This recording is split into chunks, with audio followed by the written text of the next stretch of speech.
Hi, I'm Mark Prosens. I'm a producer on The Agenda with Steve Paikin on TVO, and today I'm joined by Leigh Bursey. He is a city councillor in Brockville, Ontario, and thanks a lot for joining us, Leigh. Thanks so much for having me. So, you were first elected to municipal office when you're 23 years old, and I think a lot of people out there would want to know what's a 23-year-old wanting to do getting involved in politics. So, what made you go into politics? I guess as I said to you briefly in the past, I was very heavily influenced by the punk rock scene. I'm a musician, tattooed guy.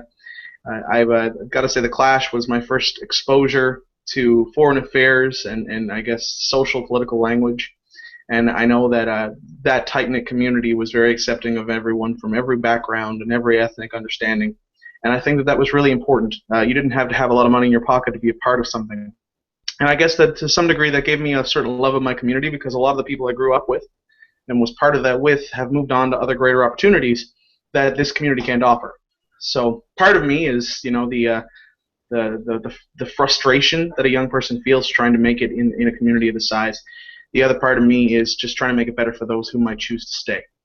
So you take that frustration and try to do something constructive with it. And I was actually on the student council at my St. Lawrence College locally here in Brockville. Oddly enough, where I work now, and it's kind of a cool thing.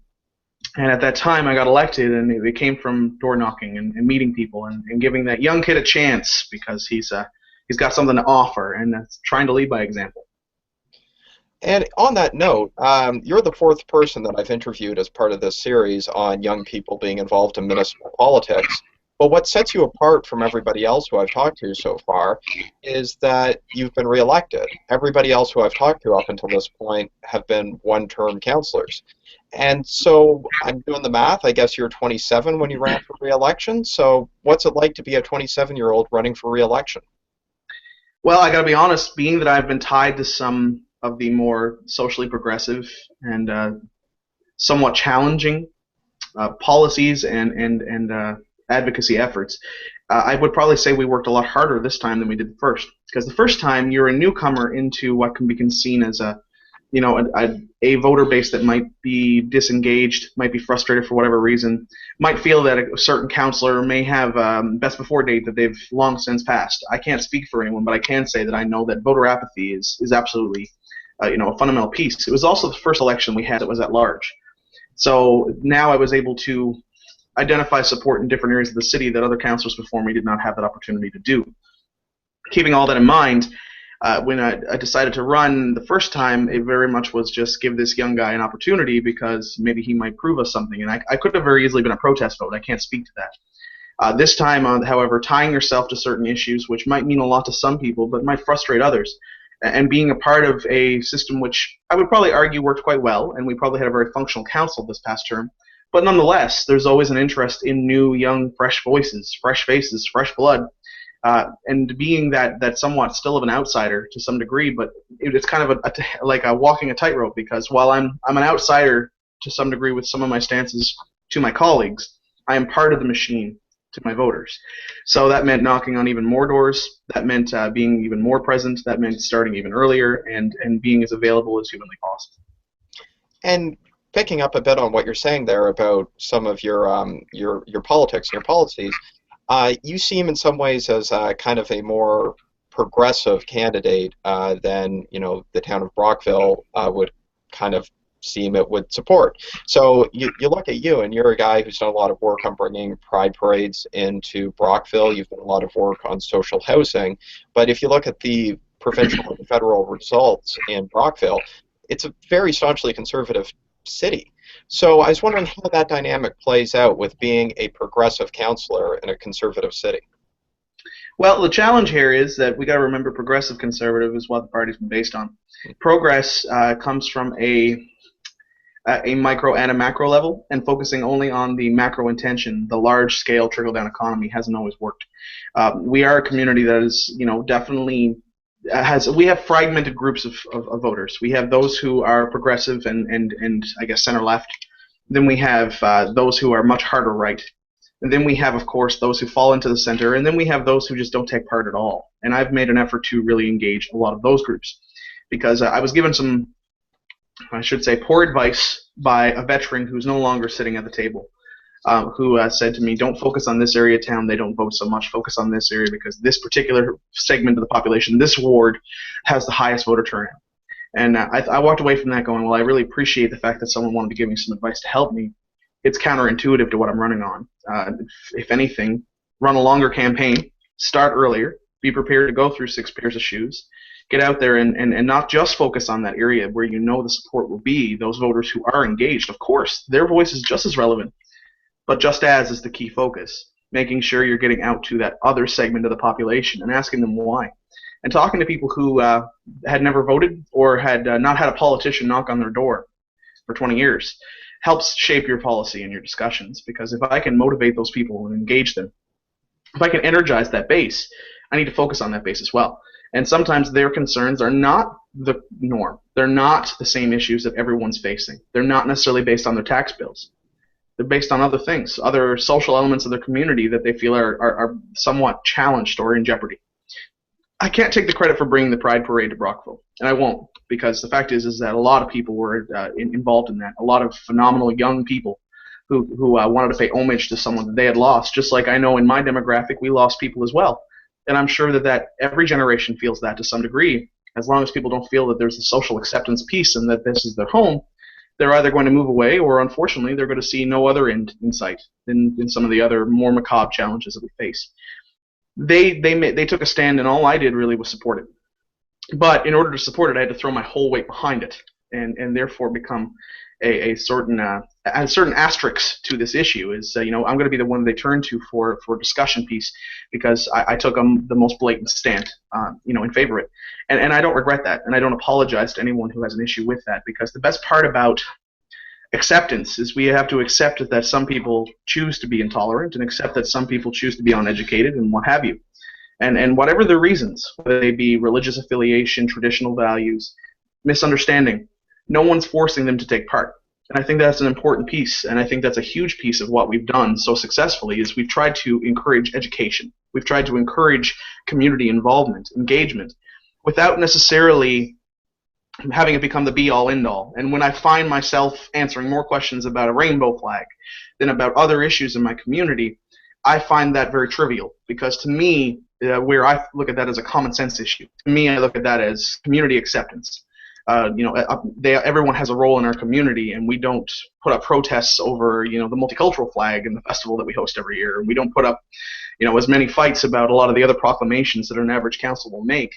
You're starting to notice over time that that's becoming less contentious. That said, there are definitely those who have an issue with it. As one example, the nonprofit housing, affordable housing piece, I was on the board for the Ontario Nonprofit Housing Association for 3 years. I've been the president for Brockville Nonprofit for 5 terms. I'm very much involved in that piece. Poverty reduction is fundamental, because some of those are the voters that nobody was knocking on their door. Making sure that everyone has a voice in this community is important. Talking about a transit strategy so that you can encourage more people to get involved in their community.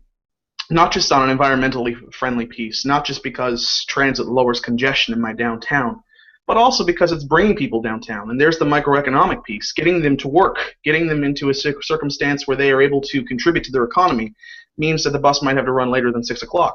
Here's a discussion we have to have. But it's also a socialization piece.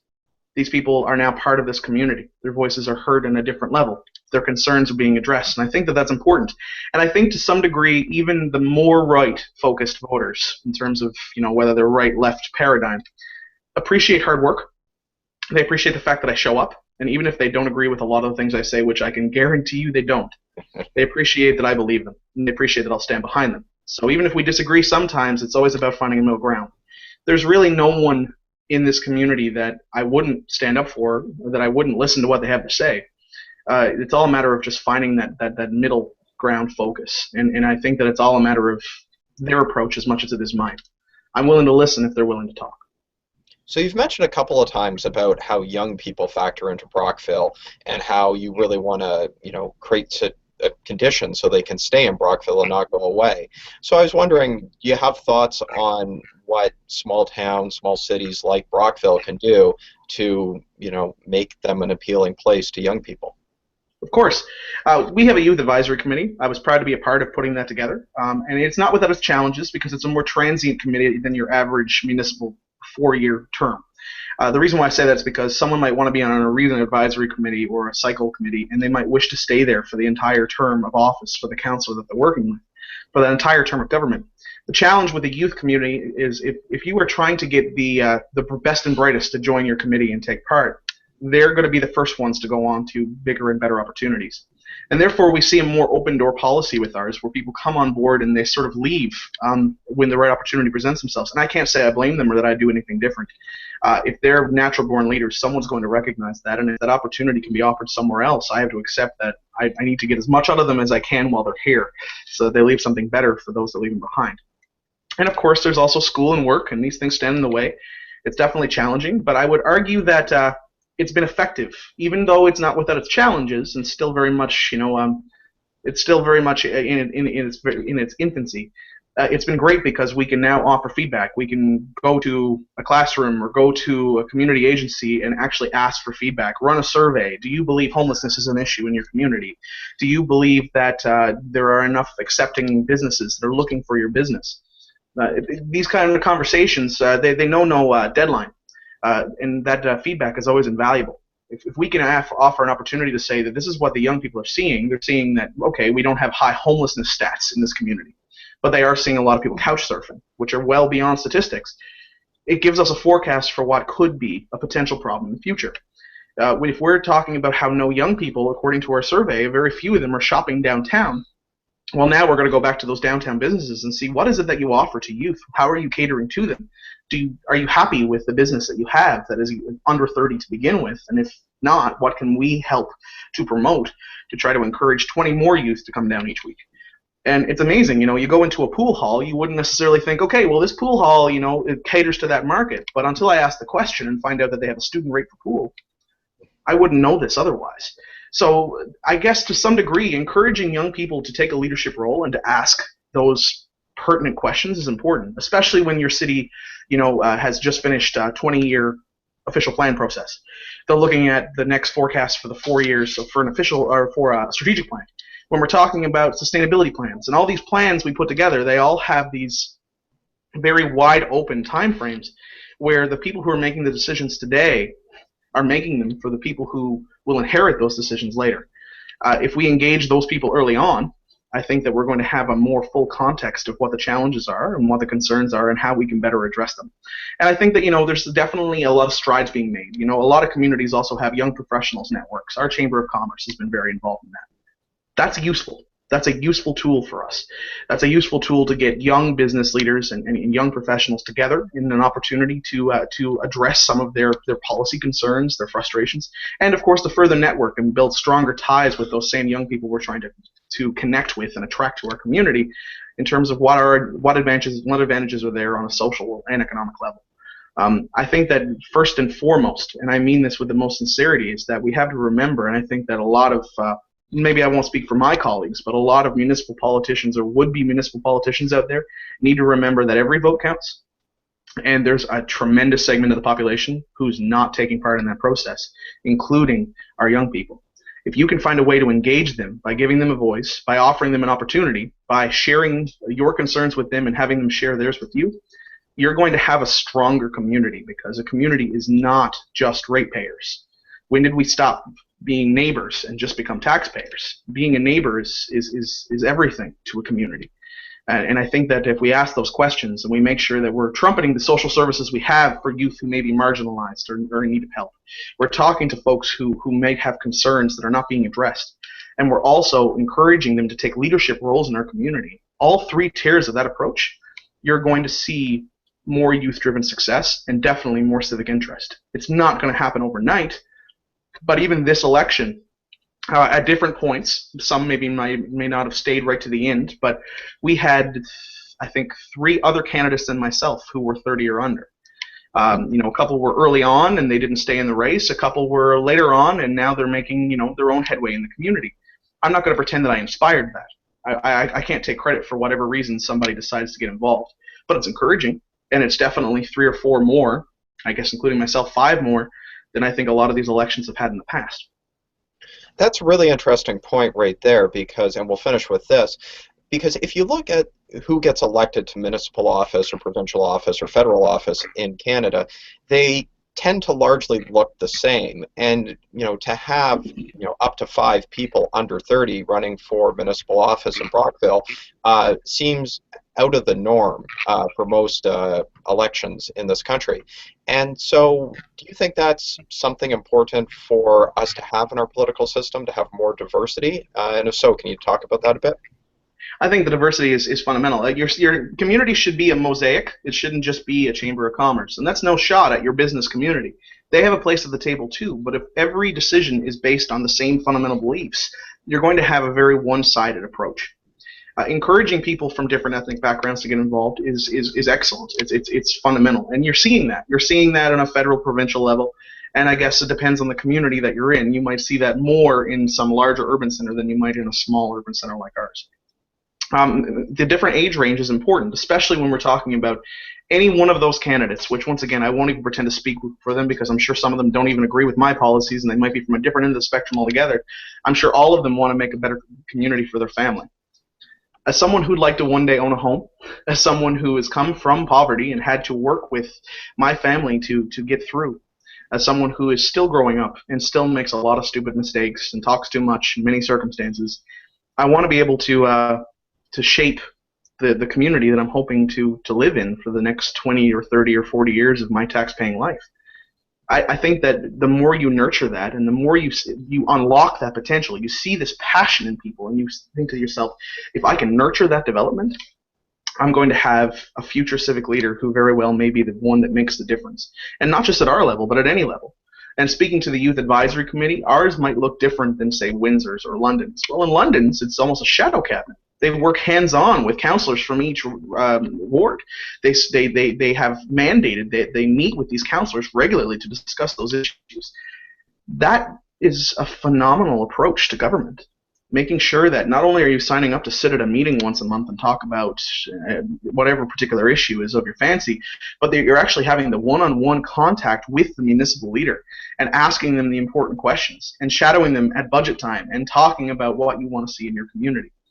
I think that the more time that we spend talking to would-be leaders and encouraging them not just to speak for the sake of speaking, but to take an informed, critical approach to their development, I think you're going to have a stronger community. You need as much, as much diversity as possible, because I know that my opinions are going to be very different than my local industrial business leader who actually sits at the table with me. But that said, you'd be amazed how many times we might find common ground on an issue, or I might change his mind or he might change mine. It's going to help us as human beings become smarter, stronger, and more character-driven people. It's also going to help create a more critical conversation, which I think is exactly what every community should be nurturing, because you don't want to leave any stones unturned. Well, that's great. That was Leigh Bursey. He's a city councillor in Brockville, Ontario, and thanks very much for joining us, Leigh. Thank you so much for this opportunity.